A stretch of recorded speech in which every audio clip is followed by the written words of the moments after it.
Do you know any tips for cleaning your PAP equipment? First, make sure to clean your mask, tubing, and humidifier chamber daily with mild soap and water. This helps prevent the buildup of bacteria and other harmful particles.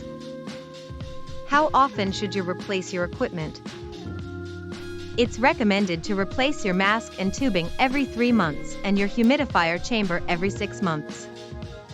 This helps ensure the equipment is working properly and reduces the risk of infection.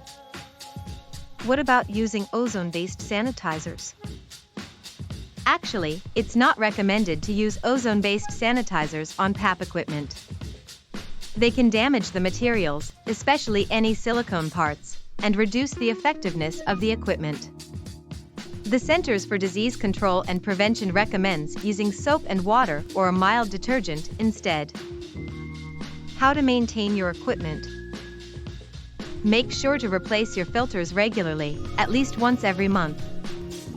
And if you're sick or have been exposed to someone with a contagious illness, it's important to change your intake filter and clean your equipment more frequently to prevent the spread of germs. Proper maintenance is key to ensuring the longevity and effectiveness of your PAP equipment.